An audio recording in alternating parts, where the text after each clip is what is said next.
Welcome in to the At the Art Podcast, episode 134. I'm joined today by Vinnie Alfino and Steven Hardesty. And gentlemen, it's been a while since we've done a podcast. We have kicked off our preseason events, actually close to wrapping those things up here. But today we're going to talk about the OC preseason ID. But before we do that, just some general thoughts of what we've seen so far. Vinnie, start with you. Yeah, I think that for me, seeing a lot of guys, Orange County, we also did San Diego preseason all state. Just seeing a lot of guys that are going to be kind of the area for my coverage. It just kind of excites me for kind of what's in store for 2026. I think the 2028 class has really come together leading into the spring and has me fired up, come February when the season gets going. Yeah, very much agree. I think the 2028s have really stood out over the course of the preseason, not to discount the 26s or 27s, but that group's been really good. And I think just in general, like this preseason's been really good for seeing guys that we already knew and getting a chance to see the development. But more so, like there have been some guys that have come to a few events that either we kind of knew about, had heard about, but we hadn't seen in person that really put themselves on the map. Like I've got probably five or six guys across a couple events where they're going to be priority C's that I've got to go out and see in the high school season because of the performances they put on. Yeah, no doubt. And we're going to dive into 15 or so players here that were at the OC preseason ID. It's kind of an annual event for us. We run it down at 𝐘𝐸𝐢𝐬𝐬𝐿, typically right around the turn of the calendar year. This year we did it before. We scheduled it for December 27th, got rain, pushed it to the 30th. The thing that really interested me, guys, was the fact that, we lost, I think, one player from, Yeah. moving the date, which was pretty neat for us. We had close to 50 players out there, it's kind of your standard showcase with a workout, 60s, BP, obviously all the athletic testing and the visual edge and the other testing that we do at our events, and video, and some of the performances just off the top of my head. And when you dive into the numbers, it's kind of like, okay, the numbers are really backing up what we're seeing with our own eyes. Yeah, I think for me, this is my third year coming to that event. It was my kickoff event when I joined 3 years ago, and just the quality has been so good across all 3 years. Like I think sometimes people think open ID, like you might not have as many good players as an invite only, and this event has never disappointed. Like there's Yeah. kids that come out where you're like, wow, there's the next guy. Like I'm gonna talk about three of those guys where like they're from high level programs, and one kid that's not even in high school where you're like, okay, those are the next guys that are gonna burst onto the scene that nobody really knew about, and we got a chance to see them early. Yeah, I totally agree with that in the sense that there's guys that we see and we haven't seen before and they come right onto the scene, right? And I think Yeah. that it's good for them if this is their first event, it gets them kind of with us, gets their, gets in our system, gets their profile. And from there, you're going to see a lot of these guys who are first timers. In a year from now, they're going to be at a couple events, some invite onlys, and this is kind of how they build up their profile starting here. And I'm really excited to talk about some of those guys. Yeah, I like what you said there, Hardy, about guys coming back and kind of showing off what they've been doing Yeah. since we last saw them. I mean, there's a number of guys on my list that fit that bill. And it's just it's an opportunity to again show what you've been doing in the off season, but not only that, but get on these lists, right? I mean, we have to be really selective with the games we go out to see during the spring, and these guys, a lot of these guys that we're talking about today, made it so that, hey, maybe I wasn't necessarily, they weren't high on my list to go see, but now definitely I need to go see them because I want to see this guy, how he competes in a game and things of that nature. So the importance of those preseason events, can't be understated. And like I'm sure you guys, have been fielding calls from not only college coaches, but scouts as well, right? Yeah. The scouts haven't been able to be out until today or yesterday was their first day where they're allowed to be out. And college coaches obviously can't be out till March, and they're trying to build out their spring follow list as well. So, Yeah. For us, it's great because we provide that service, but for the players, it's a really good opportunity as well. Very much so. Like you said, I've had coaches texting me about multiple different events, and it's been, hey, is this a kid that I have to see in the summer? And I think sometimes kids don't realize that just because a coach isn't at the event doesn't mean they aren't paying attention. Yeah. They are watching the video that's coming out. They're looking at rosters. They're texting me sometimes in the pre-event, like, hey, pay close attention to this kid for me. Like, we're interested. We just need to know if it's really something we should go see. Yeah. And for me, it's like I tell kids, you want me to come see you in the spring? The best way to ensure that I come see you in spring is come be good at an event. Like Yeah. if I don't know about you, Yeah. it's hard for me to come find you sometimes. I got a really big area and it's hard for me to know where to go all the time. Yeah. I really like this event because, it's fun to think about the guys who really stand out because this is just the workout portion. There's no gameplay, but the guys who put up the good numbers, it's fun to think like this will translate into live game and kind of circle them on the list because now we want to go see them come spring. Yeah, no doubt about that. But yeah, so let's go ahead and jump in. And Hardy, we're going to start with you. This kid is a 2030, right? He's an eighth grader, and he made his way down to 𝐘𝐸𝐢𝐬𝐬𝐿. And I think all three of us left really impressed with his overall skill set. I mean, he hung in there, right? I mean, he was hitting the ball well. He was not overmatched, and he looked like he fit right in with some of those upperclassmen. And that's Tristan Miyashiro. Yeah, Tristan's a fun one. It's a 2-time reschedule. He was actually originally supposed to come to actually, I should say, I think it's a 4-time reschedule now because he was supposed to come to the Bakersfield Fall ID in November. We got rained out in Bakersfield.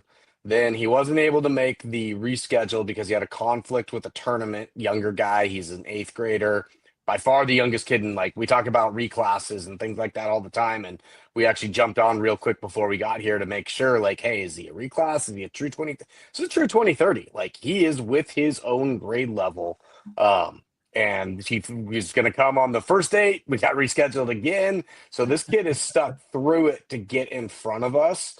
And it was well worth it, not just for him, but for us. Like we talk about, we got some stuff coming up for that middle school group with our rising stars. And this kid got in front of the rising stars and made it a point to get in front of us. And he showed really well. Like he's a 5'9", wiry, athletic, like mid 150s right now, but the tools are all there. Like you can see that foundation. He's running a 7.2 as an eighth grader. He's swinging the bat at 76 miles an hour as an eighth grader. He's got over 20 miles an hour of hand speed. He peaked in the low 190s. He's hitting the ball at good angles. He's getting a 50% sweet spot rate. Like there's just this foundation of ability for him as a position player side that really stood out. But as good as all of that was, I think, and I don't know if it's the same for you, Les and Vinny, if you guys really watched him on the mound, it was what he did when he got on the mound, where I'm like, oh, I already really like this kid as a position player. He's popping 83. He's living 81 to 82. He's averaging almost 2,100 RPMs of spin. The changeup was his best secondary. He threw it really well. The breaking ball's a little soft, but what do you expect for an eighth grader? Like, he's not going to snap off some hammer breaking ball, but it had a good shape. He threw strikes. Like, just this overall well-rounded player that if you had not told me he was a 2030 before the event, wouldn't have known. I would have thought he was a freshman, sophomore right there with all of the older kids. So it was a really, really good showing for Tristan, and very thankful that he stuck with us with all of the reschedules and got there because it was a dynamic performance and really put him on the map for the SoCal Rising Stars game coming up in May. Yeah, he So was good. let's kick it down to you, Vinny, because this was one that I got into our sheet as we were putting names on there, and he was actually my first name. So I'm glad you took him because I know you've seen him in game and workout now. Yeah. And I'm going to butcher your name. I'm sorry. Jacob Farias from Elsinore High School. Yeah, so I got to see Jacob twice in the spring, going out to see Elsinore, saw them in the regular season, saw them in the CIS semifinals, and he was playing third base for them, batting in the middle of the order, had some big hits for them in the playoffs. I like the build on him. It's projectable for, a corner guy, 6'2", 188. I think there's still some, fill that can come in that body too, which can help probably with the power side of things. But even with that, he tapped into that power, had a max EV of 101, which was, I think, a top 4 from the event, 391, max batted distance. So he showed off kind of the pull side power that he, has been able to display with the strength. But it was my first time seeing him on the mound, and I think that's probably very likely could be a real future for him as a two-way guy. Was 85 to 88, got up to 89 miles an hour, had glove side command. Changeup was really good in the mid to upper 70s, low spin rate of 1400. So it was just overall a polished day for him. And then he also mixed in a cutter at 81 to 83. And I think he's a guy like there's still a lot in California. There's still a lot of good uncommitted 2026s. So, for recruiting, coordinators for schools who are still looking for guys in the 26 class, I think Jacob's one of those. Yeah, well, there was a recruiting coordinator there There see him was. specifically, There right? was. D2 school out Uh, there took advantage of the fact that he knew, and yep. he Yeah, yeah. was fun to talk to because he was definitely very, very interested. Yeah, absolutely. And then Les, going over to you, another 2026 guy, Bryce Boop of 𝐘𝐸𝐢𝐬𝐤. He put on a very, very good performance at 𝐘𝐸𝐸𝐬 at his home turf. Yeah, yeah. I mean, Bryce Boop is one of those guys that, it's a story you like to hear that are kind of Yeah. uncommon nowadays, right? That it kind of bides his time and keeps putting in the work. And, now he's going to get a chance as a senior to be a position player there at 𝐘𝐸𝐸𝐬𝐿. But I think Coach K is going to have a tough time deciding where to play him. I mean, because this guy was 91 from the outfield, right? And he leading all the outfielders. He was 91 from the infield, leading all the infielders.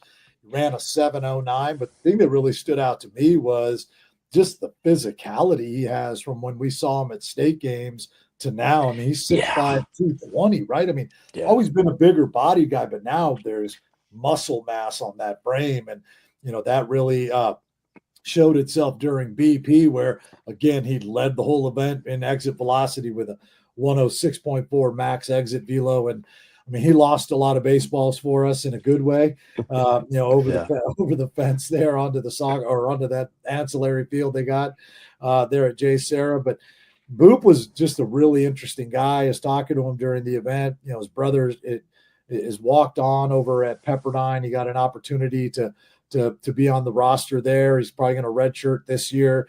I could see kind of a similar path for Bryce. I mean, he's a 4 or 5 GPA kid, somewhere in that neighborhood. But again, the added physicality, he's, tagged us in a few videos since the event, games that they've played. And, he went yard the other night, was, a couple of doubles in a different game. It's just a really intriguing profile because now he has the look of one of those power hitting corner players, right? Whether it's third base or out in right field.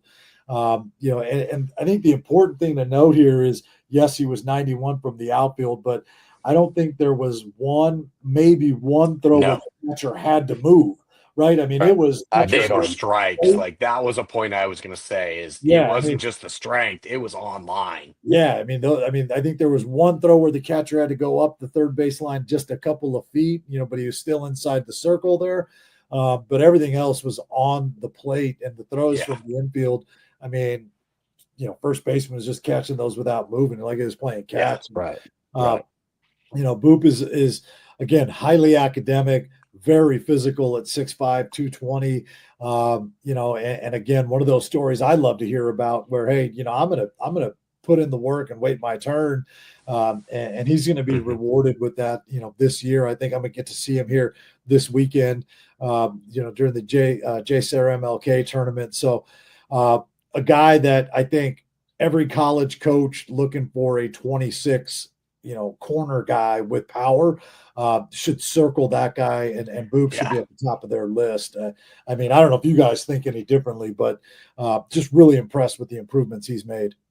No, I've seen him. I think this is the 3rd or 4th event he's come to. And that was the biggest thing, was the strength games. Like he looks like an outside linebacker playing baseball. Like it is 100%. physical, and it's not this out of shape physical or bad athlete. Like he's a good mover. He does things well, and he hit a couple balls. I'm pretty sure he went big boy land and went dead center with one of his balls during BP. I was feeding the machine, didn't have time to look around, but he hit one that launched straight back over the machine. I'm like, that doesn't go out. Like it's got to hit the wall. I think that ball went off the dugout on the JV field there, beyond center across the street, Yeah.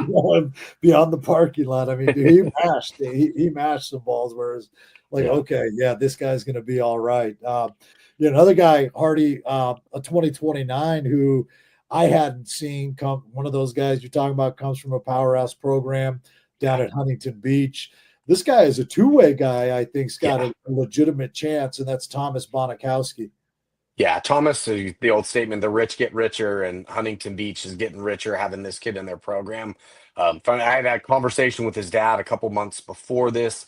He was looking for, what was the best route for Thomas as a freshman to get in front of us, and I told him, like, hey, the best thing sometimes for a kid to do, and it's their first time, they haven't gone through anything like this, just have him come to a showcase event, like an open ID. All he's got to focus on is the workout. He's not worried about gameplay or any of that. And we can really just see what the tools look like. And he signed up for it, and the tools are pretty good. Like, yeah.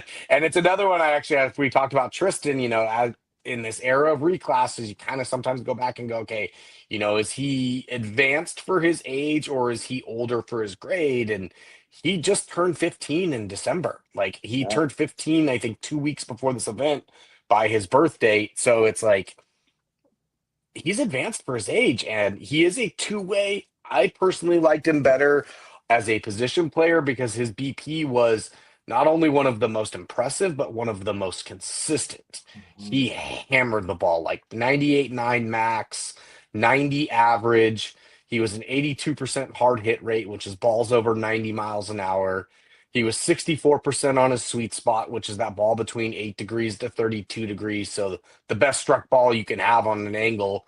I know in this era of launch and everybody gets upset by it, but it's like, hey, the kid's hitting line drives. Like, he's hitting line drives and quality fly balls consistently, 380-foot max distance. It's 75 miles an hour of bat speed, like 7.2 runner, 84 from the outfield. You look at that, and for me, it's a long-term corner profile bat who's just going to crush some baseballs. And you think about the guys that have come through Huntington Beach that have been that type of profile, they've turned out to be pretty darn good, not only high school players, but they've gone on to be really good college players. So it's a kid that you can just expect to not only be really good now, but keep getting better under Benji and his staff there. He's only going to improve as he goes forward. And that's not to say his pitching was bad. Like, it's a quality arm. It's low 80s. It was strikes, feel for a changeup. Like, there's something there. I just think the long term for him is going to be as a bat because of how good that bat has a chance to be. Stick it to you, Ben. Go ahead. Just jump in real quick. The thing that I really liked about him was he seems like a really kind of humble kid, right? Like, was not like, look at me. Like, he just kind of came in, yes, sir, no, sir, looks you in the eye when you're talking to him, right? I think that really stood out to me because you pair that with the skill set. I mean, typically in my experience, I'm sure with the same as for you, Hardy, is, those are the guys that kind of continue to go up, man. And, those are the guys that in the long run separate themselves from the competition. That's really well said. Like, that ability to be humble and, you are so good at such a young age, but to not walk around and carry yourself like I'm better than all these guys. Like, that fact of, hey, I'm really good, but you go into a program like Huntington Beach and you ain't that good, bud. That can help you real You ain't quick, that right? good. There's some kid named Jared Grindelinger there. There was a guy named Trenton that was there last year. Like, they've had some absolute dudes. It's a proving ground, and I think that type of environment is going to be really good for him to get him where he has the potential to go. Yeah, it'll be interesting to see what level he plays on at HB this year. Yeah. Whether he gets an opportunity to get some innings on, offensively, or defensively, and some at bats on varsity, or whether they say, hey, stick with your group and go dominate the lower levels, and we'll see you next year. That's going to be really interesting. Yeah, the HB's JV program could probably beat some varsity programs around the state. Like, they're good. Vin, you picked a good one here. I really, really was impressed with this kid. It's Eric Shim out of Temecula Valley. Like, he was a guy that caught my eye. Yeah, so I got to see Shim one time in the spring, he got pulled up to varsity for Temecula Valley, and I think in his second at bat, he homered against Chaparral, and it was just kind of a name that I immediately circled. Despite the 5'9", 170 compact frame, like obviously showed the pull side power in game. And then he follows up with a really strong BP showing at 𝐘𝐸𝐢𝐬𝐬𝐿 max EV of 96, was hitting the ball hard, averaging 89 consistently. Um, he was 78 across the diamond. I think right now, just with the compact frame, more of a profile as a second baseman. But I think that's going to bode well for him with a pretty good infield right now at Temecula Valley. He's going to get some innings this year, so that's going to be a guy I'm definitely going to want to go see as a 2028. And I think kind of what you were saying earlier, Hardy, about guys, are they old for their age? Or are they, right where they should be for his class? He's still 15 years old. And I think, Wow. has a baby face, I think that he's going to develop that frame over the next 2 years. And if that's the case, I think that he's going to really take off and have a chance to be a really good middle infielder in Yeah. California. Yeah, no, he was impressive, and Yeah. I didn't know that about his age. And Yeah. you're right though, like it's kind of a baby face still, right? Like it's kind of still maturing too. So that's really intriguing. Yeah. And then another 2028, man, a lot of good 2028s in California. Yeah. 𝐘𝐸𝐿 Delatorre I think we're from getting a theme Miracosta. here.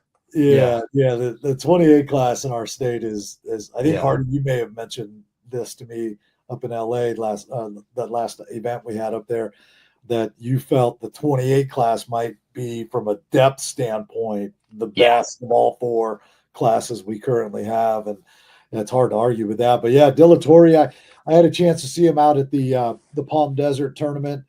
He pitched against San Marcos from up in your area, Mhm. Hardy. And I remember I was texting you, about a couple guys on San Marcos, and it didn't take long to say, okay, like who's this guy throwing on the mound for Div over at Miracosta, and sure enough, it was Delatorre, and he was 85, 87 on a cold night. Good 3-pitch mix. The breaking ball is good. He's a pretty physical guy too. There's some strength currently on the frame, and the arm's loose. The actions are repeatable. It's just it's a pretty simple operation. Some might call it pretty. We'll go with simple. And it's repeatable. There's a lot to like there with Delatorre, excuse me.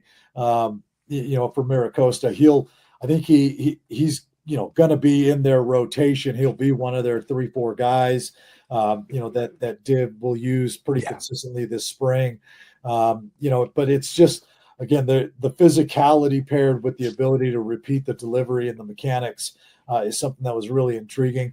It didn't seem as though he was throwing as hard at this event, and I think I when he was on the mound, I was behind the mound. And I told him on the last one, like, let it eat. And, he just kind of gave me a look, kind of with a grin. And I was kind of like, good. And I chatting with him afterwards. He's like, I'm just out here to throw strikes. And I thought that was really impressive too, because he threw strikes with all 3 pitches. And, sometimes we get in that scenario and guys try to gas it up and throw as hard as they can, regardless of where it goes. So that told you a little bit about his mindset too. He's a guy that almost certainly will get an invitation to future games tryout at the end of spring, because of his ability to throw 3 pitches for strikes. So I thought that was really impressive. He adds depth to what should be a really good rotation there at Miracosta this year too. Yeah, and going back to that San Marcos point, after you had texted with me, I talked to a couple of their kids after that, asking some questions about the arm, and they're like, it wasn't just the stuff, it was how hard it was to pick up his stuff. Yeah. They're like, all of his pitches tunnel really well. Like, you don't pick the breaking ball up early. You don't see the change. Like, there's no slow up on the arm. They're like, that's what made it so difficult. He wasn't just blowing velocity by us. It was, you couldn't tell what was coming because of the way he tunneled everything. Yeah, that's a really good point, because that was one of the things that really stood out to me, is particularly with the breaking ball and the fastball. Yeah. Those things are on the same plane from the same slot and virtually the same release point. And I mean, it was hard kind of for me, right? I like to, when we're standing behind the plate, you gotta, play the game internally, right? And you put yourself in the situation of the hitter. And even for me, it was like, ooh, like this is hard to pick up. So I'm glad I'm glad that you were able to point that out with some feedback from those players. But hey, before we move on, be sure to check out prepbaseballreport.com. We have all of our stats pages, news stories, and everything from this event and all of our preseason events. So make sure to check out the website there for all your information. But Hardy, let's kick it back to you. A guy that I had to look twice. Like, okay, what school is this guy? Like, what school is this guy? He's a 27. Like, okay, Hudson Chase from Brentwood School was one of the guys that when you keep going back to your roster to get more information on a guy, that's always a good sign. Yeah, Hudson is, and we talk about, guys that are first timers, Mia Sharo, and I'm sorry if I butchered that, Tristan, and then with Bonikowski, like those were new guys. I hadn't seen them before, didn't know a lot about them. This was Hudson's third event, and it's just been a continuous development of getting better. He came to the Future Games tryout at Malibu, and he did some good things. There were some rough things, but you saw something there with the foundation. Then he comes back and he comes to the High Desert Uncommitted game, and you were there, Les Fit. You were there. It was not the easiest day to perform, but he looked a little bit better. The swing had improved. It wasn't so like slotted and rotational. There was a little more freedom. There was a better understanding of what he was doing. Then he comes to this event, and it was by far the best I've seen Hudson. And it's a testament to that work he's put in over the last 8 or 9 months to keep getting better, because his BP was the best that I've seen him be. It was 100 plus EV.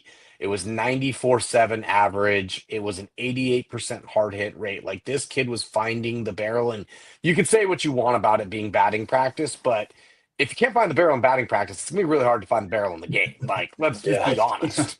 So he showed that he's got that awareness. He went 393 to the pull side, and I don't think we've mentioned this yet. It was not a good day to hit. It was misting rain. It was super humid. It was heavy air. Like, it wasn't a great day to hit. And there were some guys that did some real damage. And Hudson was one of those. Like, it was the best I've seen the bat. I already liked the athlete. I already liked the way he moved around in the outfield. And it had kind of been the bat for me that was holding me like, okay, I want to see this get better before I say, like, hey, this kid's got a chance to be really good. And Hudson showed it. Like, that performance for me was, okay, I really like this. It's at Brentwood School. I don't know if I'm going to see him in the spring. It's really small, but it's a guy that I've got earmarked either spring or like, let's try to go find him in the summer. Let's get him somewhere to an event with gameplay. Let's go see him in a travel ball, because when you just keep getting better like that, that's what I expect, to look up and see him in May or June, and he's gotten better again. So very big tip of the cap to Hudson to keep coming back and to keep getting better every time I've seen him. Vinny, this one, I'll be honest, like, I remember him being good, but I don't remember a ton about it. So I'm actually excited to hear you talk about him, because I kind of lost track of him a little bit through the event, but I do remember seeing some flashes of really good stuff out of Chase Miranda, the 2028 at St. Augustine. Yeah, so, Chase is the guy that I'm just kind of excited about, because, he was a San Diego guy that made the trip, to JSerra. And, obviously we're familiar with his brother Shane, who's now at Notre Dame. And they're both catchers. And I just really like Chase because, the physicality, he's already 6 foot, 212 pounds, but I think that body is going to have a chance to develop and, really come into his own and get stronger and, really, just refine the frame. And, with that strength that he has, it's kind of, the baby strength that he's still growing into, but he was still 98 max EV, got into a couple baseballs, 357 max distance. And I like just the operation that he had behind the plate. The arm release was short, quick release, throws were on line or on a long hop, accurate into the tag zone. So I think, kind of what you were talking about, Hardy, about, not really remembering so much about him, but I think it's really what's going to become for Chase, over time, over the next 2 years, because, obviously his brother ended up being pretty good. And I think Chase has the opportunity to do that as well at St. Augustine. Yeah, Vinny, a lot like Shim, right? Like, still the baby face, right? Yeah, it's like, totally. You talk about the body as well, right? Like, yes, it's a bigger frame, but that body's going to lean out and get a whole lot stronger here. Absolutely. Too. Yeah. I mean, the skill set is obvious there. And it'll be interesting to see, right? I mean, we talk about it all the time, just internally, about how the little brothers always typically Yeah. overrun big Yeah. brothers, Yeah. and while I think Shane is going to have an excellent career there at Notre Dame, I think little brother here in this case has got a chance to be equally as good, if not a tick better. Absolutely. And then going to you, Les, 2027 out of Arcadia, that'll be Jordan Vogel. Yeah, Vogel was a guy I saw last spring a couple times when I saw Arcadia, and just kind of you're like, okay, that nothing he does, and I don't mean this disrespectfully, but nothing he does makes you say like, oh my gosh, like Yeah. wow. It's just the consistency and solid play that really makes you say, okay, that you have a team full of those guys, you're going to win a lot of games, right? Yeah. He ran a 7:04 to start the game or start the workout for him. But it was like during the defense, man, like his actions are smooth. He moves well to both sides. He charges that, the slow roller. He handles it bare hand with ease, throws on the dime, and his BP was good, solid contact throughout. It was funny because, we did the 2 rounds where you give him a break in between the rounds. His first round was really kind of that right center field, right? Just kind of peppering that right center field. Then without anybody saying anything to him, comes out second round. It's like, okay, let me show off some pull side ability too. Hit a couple down the line, left center field gap. I think he went one off the L screen right at you, Hardy. It was just really impressive. Like I like to see that with guys because it tells you, hey, I've got a plan, right? What I'm trying to show, and I'm not just out here, swinging free willy trying to hit balls out of the yard. So that shows, some mental aptitude, which I think Vogel's got a lot of, and he's going to have a chance to be a dude on this Arcadia team that's going to be really good this year.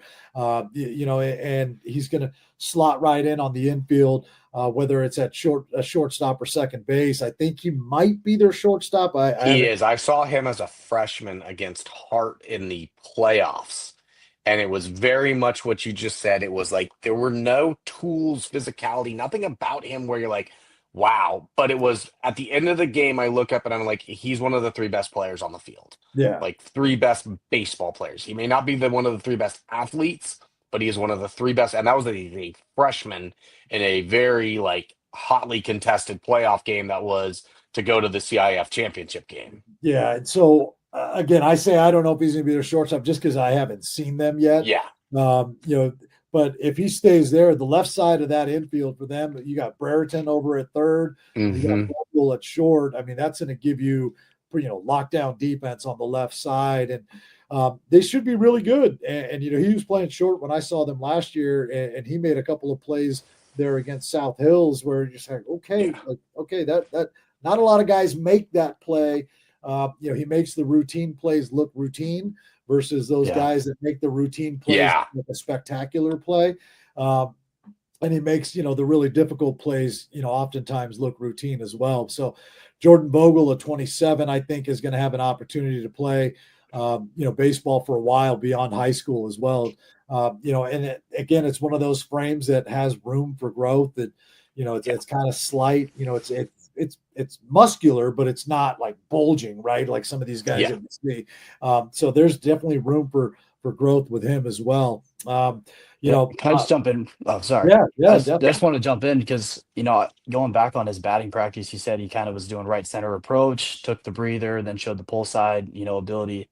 I think that's really important for hitters because, when you get to a college program at the next level, that's what's expected every day when you have batting practice, right? The first round is, it's either going to be hit and run or, show the opposite field approach. And then it builds up to, runner on second, less than 2 outs, and then you can show that off. And I think that's just really important for hitters because if you can't prove that you can do that in batting practice, it's going to be hard for coaches to trust you to play situational baseball, when it comes to, coming to be in the batter's box in a live game. So I really did like that with Vogel. That's a really good point, and you see that now, trickle down to a lot of the high school programs as well. Yeah. Like you go watch their practices and their BP is like, okay, we're doing going there for righties, right? Then Yeah, we're going yeah. there, then we're going everywhere, right? And they mix in the situational stuff. But yeah, I think that was what impressed me the most about Vogel was, without anybody saying anything to him about trying Right. to do that, he just went out and did it, and he did it really well.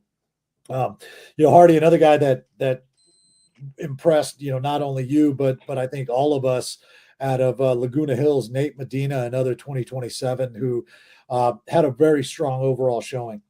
Yeah, this is the Hardy special right here. Like we all have our personal preferences, and when you're the little guy, you always get overlooked. But when you're little, you're left-handed, and you do things really well. And I think it's very similar to Jordan Vogel. Like you can go look at his stat page, and nothing on his stat page is going to drop your jaw. But when you see it in person, the consistency and the easiness with which what he did, that's what stood out to me. Like I went back and I'll be completely honest, like I was actually stunned his numbers were not even better than they are because he looked so good in person and it passed that eye test for me. Like from the outfield, it was 77, but it was one hot strikes to home on basically every throw. It was 80 on the infield, but the ball's in and out, it's quick, it's online, it's not all over the place. The hands are good. He's not hammering the ball over 90, but it was just loud, like solid contact throughout. It's low 80s, but his difference between his max and his average was 6 miles an hour. So he's consistently hitting the ball hard and he understands the kind of hitter that he is. Like it's a 310-foot max because he's not trying to lift the ball. It was nothing but line drives to the middle and pull side. Like solid bat speed, solid hand speed. Like it's just a very well-rounded player, and I get it. Like, he's not the biggest dude, but you look at his profile picture, he's got room to add a little bit of strength. He's got room to keep getting better, and who knows, like he's only a 27. He's gonna keep getting better. He's gonna figure out how to take what he does and just get a little bit better. And this is a kid that he might not wind up being a Division I player, but down the road, you're going to see him go to some college somewhere and he's going to help them win games because he does all of the little things at a really good level. So for me, that was very much of a, Hardy special because he fits and he reminds me a little bit of myself, probably a little more athletic than I was at that age. But he did so many things well. It was like, I got to talk about this kid because I think he is that kind of kid that goes to a smaller school or a junior college and he really helps a program win baseball games because of his skill set. Yeah. Vinny, you and I it's funny how much our lists were alike. Well, I almost picked this guy too. This guy too, but Vinny already had him on. He already had him on the list, dude. It was like, this God, guy. Vin, you and I just see things, and it's like last same thing. I got in. I think I was the third guy into the list, and it was like, okay, we're almost all on the same page here. Yeah. Medina was my little personal preference guy, but Jake Wells out of Milliken High School, he was awesome in his bullpen. Yeah. And I get it, it's just a bullpen, Yeah. but man, that was a really good bullpen that Jake threw. Yeah, I think Wells' stuff, just gave the indication that stuff's going to play in game against hitters because we kind of talked about how it's hard to pick up. Like he's got a very, very deceptive delivery. It's an over the top riding fastball, which I think can give a tough look for guys. That fastball is probably going to get on them pretty quick.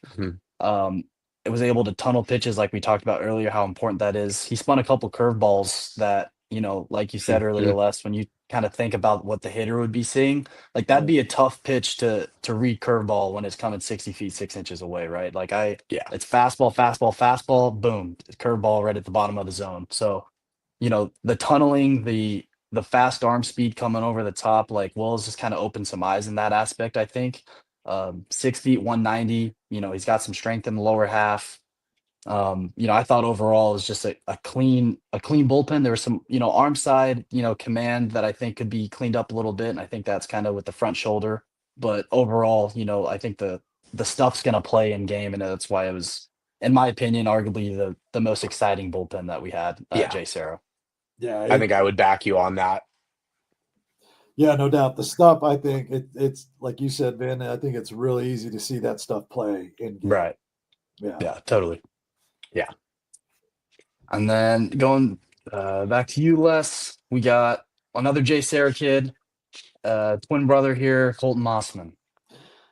I had a really hard time picking one of the two twins here. Right. They both were really pretty We'll let good, you good. do right? both. You can do Yeah, both. both were You get the pretty Mossman good. brothers. Yeah, Yeah. the Mossman brothers. I mean, these guys, they were both, both really good. Yeah. No diss towards uh, Caden here, but I just felt like Colton was outstanding, right? I mean, Yeah. there's no other way to put it. Both these guys were at the Future Games tryout last year at Mater Dei. We had a chance to see them up close in person there, Ben, and Yeah. just the gains they've both made physically are really impressive. But particularly Colton, right, as a two-way guy, was up to 85 on the mound during his bullpen.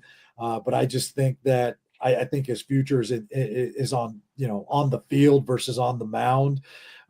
He had a max exit velo of 99.2 from the left side. I mean, he was smoking balls. A lot like Boop. I'm sure it has a lot to do with the strength and conditioning program there at 𝐏𝐸𝐸, but I mean, he was peppering the gaps with line drives, and it's just a simple. He gets to the power really easily, right? There's not a lot Yeah. of moving parts in the swing. Um, there wasn't a lot of there's not a lot of wasted movement, which is what was really impressive. He was 87 from the outfield, and a lot like Boop, I mean, those throws were on the plate and on the bag at Yeah. third. And it's easy, right? He gets to the ball quickly, funnels out front. I mean, he gets rid of the ball pretty quickly.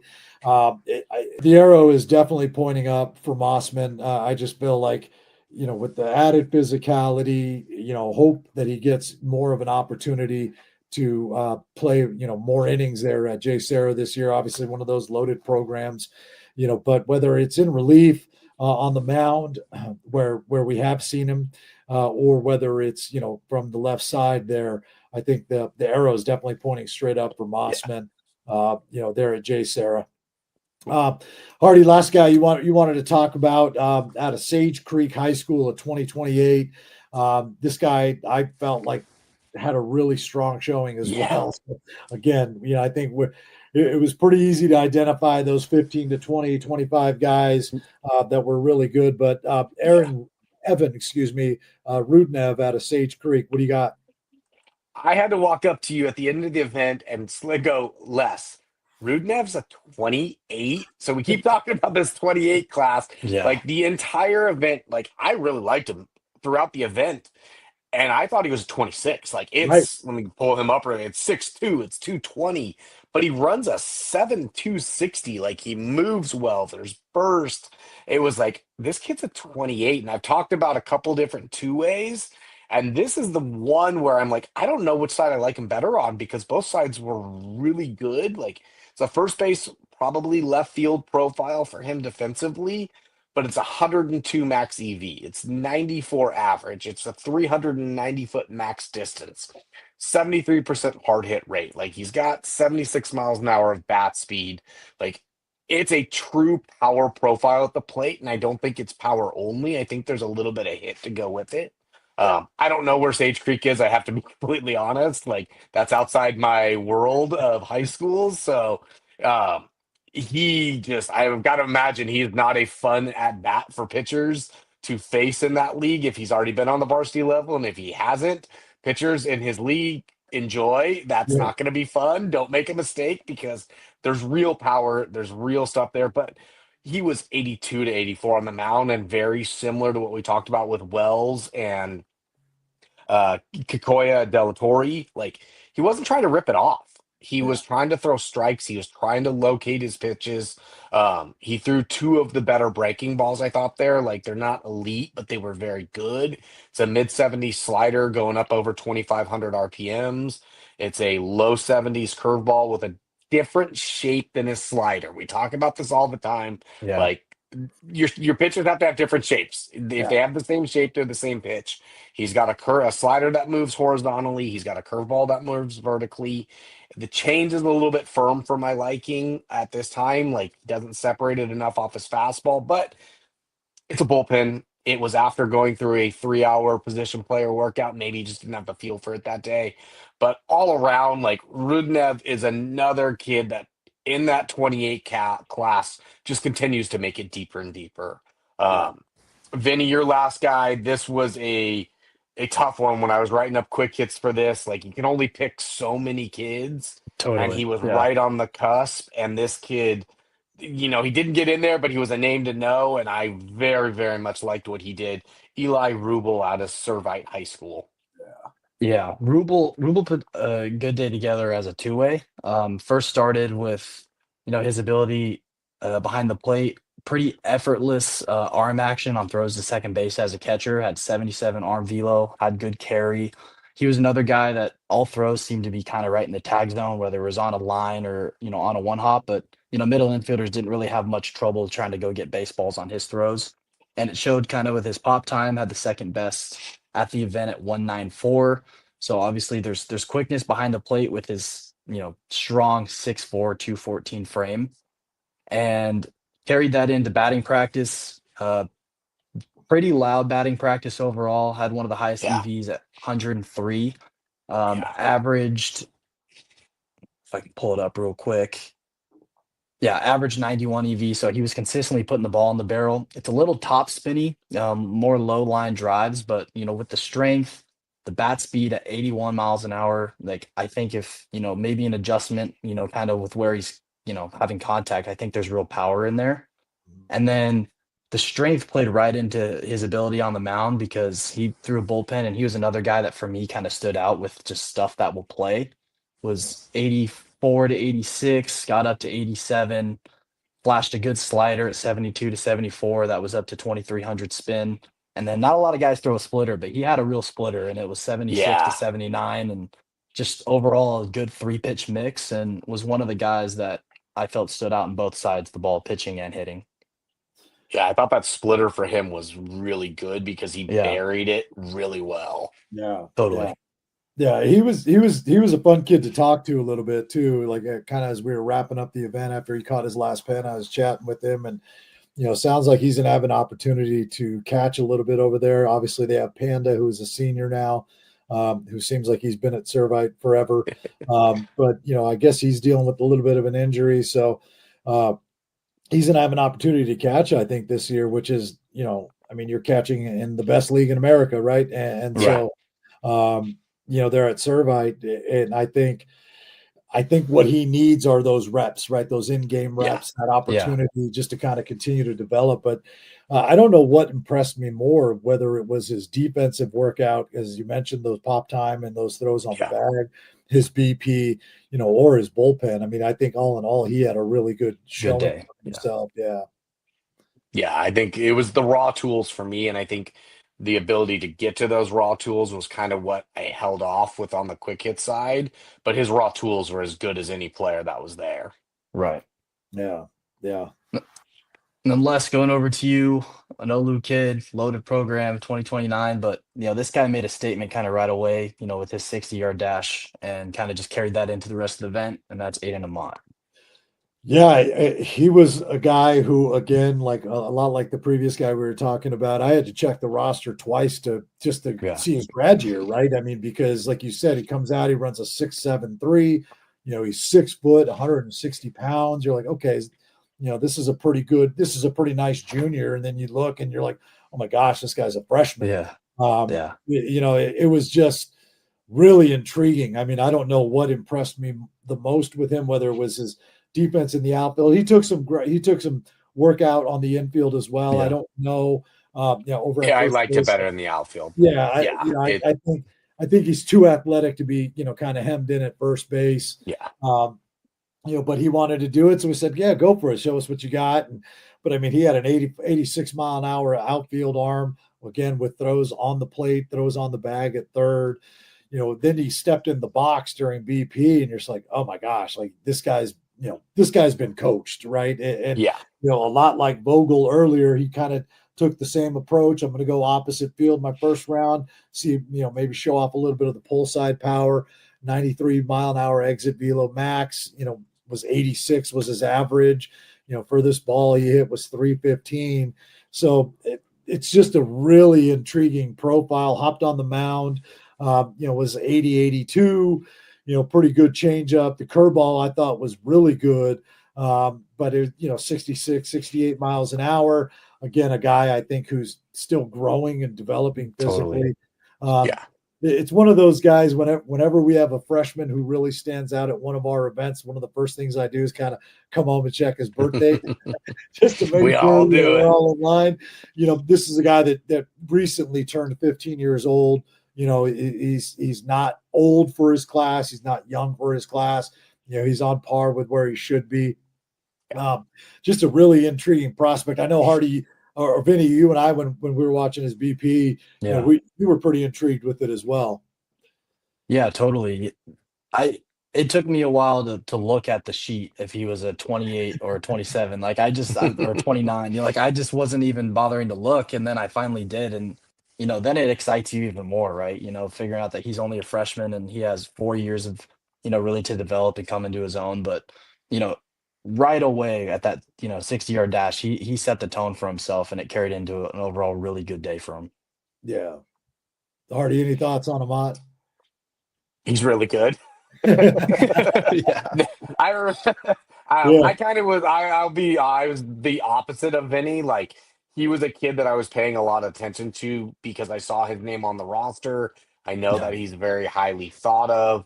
So it was like I paid a little extra attention to what he was doing when he's throwing. I was really locking in, even feeding the machine, paying attention to what he was doing when I was hitting. Just, I wanted to see, like, are you really that good? Are you just better than kids your own age? Are you bigger than kids your like? There's always things when kids are young that you're nitpicking them on, and he passed each of the tests. Like, it wasn't, hey, you're just bigger than everybody else. No, are you more athletic? Hey, you are more athletic, but there's still more to come. Like, you're just gonna keep getting Totally. better. The rich get richer. Yeah, for sure. Yeah. He's one of those guys that you can easily see fitting in for us up at the super sophomore games at Oregon in the fall, right? And another one of those guys where, given the depth of the program there at Olu, it'll be interesting to see where he slots in, what level. Just because of the embarrassment of riches that they have on their roster. And sometimes I think that's really good for kids because they don't get it all lumped on them. Like, it's great to be a dude in your freshman. Like, that's awesome. Yeah. But sometimes it's good for the kids to just, get a little taste here, get a little taste there, see what it looks like, and not be expected to be the savior of a program the moment they step on campus. Yeah, no doubt. All right, we're gonna call an audible here, and I'm gonna give you guys a couple of minutes to find a bonus guy. I'll go first since I'm throwing this on your plate. But I'm gonna go with 𝐘𝐸𝐢𝐬𝐬𝐿, who we're all pretty familiar with. Right? Having gone to JFGs with us. I think the thing that impressed me the most is just kind of his continued development, right? When we had him at JFGs, he was pretty raw. He had some tools, was pretty good. Didn't know where he kind of slotted, but he comes out to OC, he's 5'10", he's a $175 now. So he's more physical. He runs a 7.15. The thing that impressed me the most was the hit tool seems to be getting a whole lot better. With upper 90s exit velocities, the 75 mile an hour bat speed, on the infield, 78 miles per hour. But then he was also behind the dish, and he looked really strong there as well. It's just a guy that continues to get better and better. Right down in your neck of the woods there, Vinny, at San Marcos. So I'm sure you'll have an opportunity to see him this year.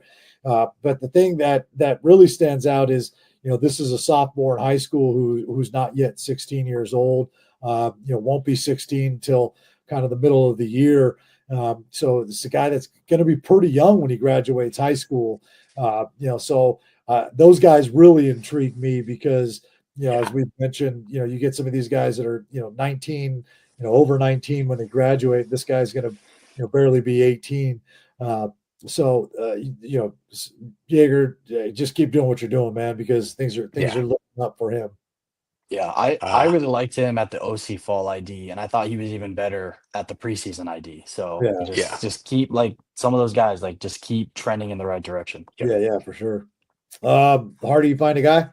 I did. So I'm going to cover my fifth graduating class. I've got 2030 to 2026 now. I'm going to go with Gino Guerrero of Redondo Union. I'm actually Yeah. kind of surprised I didn't have him in there to begin with. It's not an eye test pass. Like, he's not going to walk in. You're going to go like, hey, that's a dude right there. It's 5'11". It's 190. It's kind of that medium sized right hander. But I've had a chance now to also see a couple of his teammates at different events, and they're going to be really good at Redondo this year. If Gino's one of their guys with some of the other arms I've seen, it's 87 to 88 on the fastball. And again, in a bullpen setting, you don't have that adrenaline going. I wouldn't be surprised if there's a 9 or an 89 or a 90 in there. Like, there might be a little tick more in the tank when a hitter gets in the box. Love the changeup. The way he can kill spin on that, and it gives it almost like a splitter like action. It's in the upper 70s, touching 80. Curveball's decent. It's a little softer on the spin, but it's got a good shape to it.